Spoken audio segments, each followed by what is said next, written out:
नमस्कार दोस्तों। आज मैं बात करूंगा जो एज ए सिटीजन सबको पता होना चाहिए कि सरकार क्या है, कौन है और इसका काम क्या है और क्यों होती है सरकार। तो थोड़ा सा बैकग्राउंड तो सब जानते हैं कि राजतंत्र से हम लोकतंत्र में आए हैं। लोकतंत्र का मतलब प्रजा का तंत्र होता है, लोगों के द्वारा शासन किया जाता है। मतलब लोग चुनते हैं कुछ लोगों को ताकि वो उनके बिहाफ पे डिसीजंस ले सकें। तो इसी में मैं संविधान की प्राइम्बल पढ़ूंगा कि सरकार है कौन। तो वैसे अगर मैं बता दूं तो हर कोई सरकार है, जो भी भारत का सिटीजन है वो सरकार है। और भी कॉन्क्रीट वे में अगर इसको देखना चाहें तो जो भी वोट करने का अधिकार रखता है वो सरकार का एक बड़ा स्टेक होल्डर है। ठीक है, तो संविधान हमारा स्टार्ट ही यहीं से होता है, we the people of India, मतलब हम भारत के लोग। Having solemnly resolved to constitute India into a sovereign socialist secular democratic republic। हम भारत के लोग भारत को एक संपूर्ण प्रभुत्व संपन्न समाजवादी पंथ निरपेक्ष गणराज्य बनाने के लिए, तो हम भारत के लोग, यहाँ पर ये नहीं है कि कोई सरकार बनाएगी, हम भारत के लोग लिखा हुआ है, इसको समझिएगा। और यही महत्वपूर्ण है क्योंकि हम कई बार देखो, ना तो कोई पीएम सरकार है, ना कोई सीएम सरकार है, ना ही कोई गवर्नर सरकार है, ना ही कोई डीएम ऑफिस में बैठा है वो सरकार है, ना कोई एसडीएम ऑफिस में बैठा है वो सरकार है। कोई भी सरकार नहीं है, ना ही जजेस होते हैं वो सरकार है। ये एक सिस्टम है कंट्री को गवर्न करने का। एक्चुअल सरकार मैं, आप, हर एक व्यक्ति है, every citizen of this country is the government. अब ये क्या है कि प्राइम्बल में जो हमारी उद्देशिका है संविधान की, वहाँ से स्टार्ट मैं कर रहा था और पढ़ रहा था। इसी में आगे पढ़ता हूँ कि इसमें क्या है कि to secure to all its citizen, so we the people of India want to secure to all its citizen। क्या सिक्योर करना चाहते हैं हम? सबके लिए justice, social, economic and political. तो सामाजिक न्याय सबके लिए हो, आर्थिक न्याय सबके लिए हो और राजनीतिक न्याय हो। सामाजिक न्याय में किसी के साथ कोई भेदभाव नहीं होना चाहिए। इस ग्राउंड पे जैसे कास्ट के बेसिस पे किसी को डिस्क्रिमिनेट किया जाता है या किसी के साथ भेदभाव किया जाता है, धर्म के बेसिस पे जो किया जाता है, या किसी भी बिहार पे, या वो गरीब है या अमीर है, इस बिहार पे, मतलब किसी भी बिहार पे, या वो लड़की है या लड़का है, किसी भी बिहार पे आप किसी के साथ भेदभाव नहीं कर सकते। ये संविधान कहता है। और संविधान की पावर कहाँ से है? We the people of India, हम भारत के लोग, हम भारत के लोग। ठीक है, तो हमें सामाजिक न्याय देना है, आर्थिक न्याय देना है। आर्थिक न्याय में एक बहुत इम्पोर्टेंट कैच है, आगे जो आएगा, इक्वल अपॉर्चुनिटी सबके लिए होनी चाहिए। मिनिमम जो वेजेस हैं उसकी जो फैसिलिटी है नरेगा के थ्रू हो, या मिनिमम वेजेस जो इंश्योर किए जाते हैं, वो इसीलिए है कि एक बेसिक मिनिमम लाइवलीहुड सबके लिए होना चाहिए। दूसरा है पॉलिटिकल में कि सबका एक पॉलिटिकल रिप्रेजेंटेशन होना चाहिए, पॉलिटिकल से होना चाहिए। तभी सबका एक प्रतिनिधित्व, जब तक सबका नहीं आएगा आगे तब तक उनके हितों की बात नहीं होगी। समाज का कोई भी तबका छूटना नहीं चाहिए। जैसे महिलाओं का प्रतिनिधित्व जो है, रिप्रेजेंटेशन प्रॉपर होना चाहिए। डाउन ट्रोडन जो तबका है, जैसे SC STs हो गए जो काफ़ी छूटे हुए हैं, उनका जो रिप्रेजेंटेशन है वो प्रॉपर होना चाहिए।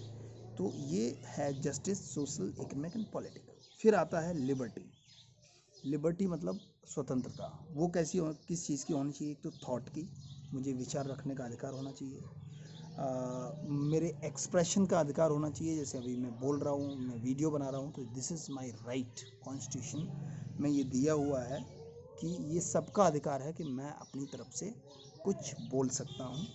ठीक है, लेकिन उसके भी दायरे हैं, अनफेयरली नहीं, मैं किसी को गाली नहीं दे सकता बोलने के नाम पर, तो उसके भी अपने दायरे हैं। ठीक है, बिलीफ सिस्टम है मेरा, उसकी मुझे फ्रीडम होनी चाहिए। मैं बिलीफ अपना रख सकता हूँ कि मैं इसे मानता हूँ या इसे नहीं मानता हूँ। मेरा फेथ होना चाहिए कि मैं गॉड में विश्वास रखता हूँ या नहीं रखता हूँ, उसकी भी मुझे फ्रीडम है।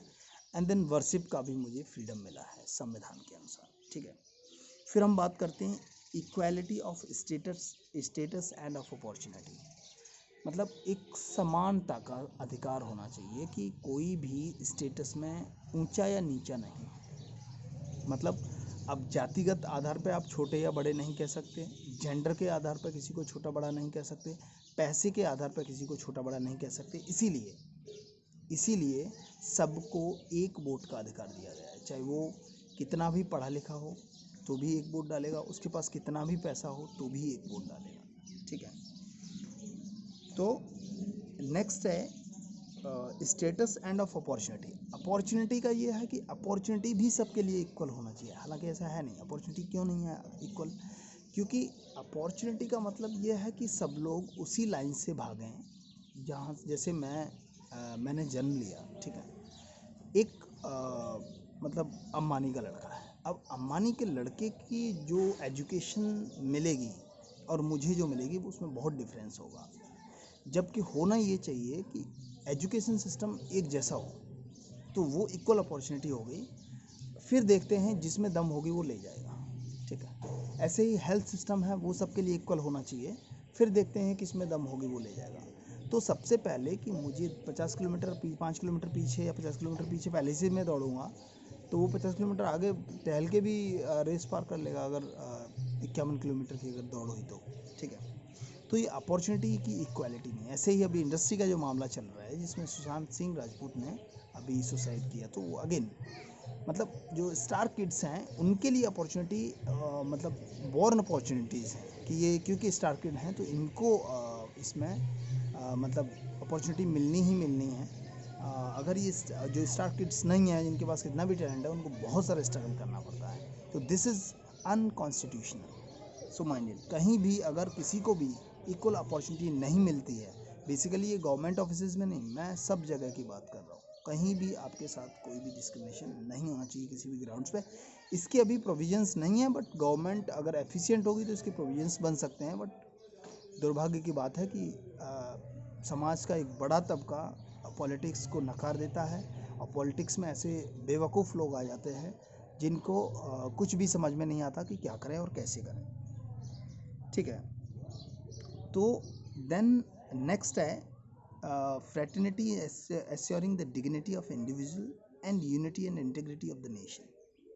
तो हम फ्रेटर्निटी, भाईचारे को प्रमोट करेंगे, assuring the dignity of individual, और व्यक्तिगत जो डिग्निटी है वो किसी की हर्ट ना हो, उसकी किसी की भावनाएं आहत ना हो।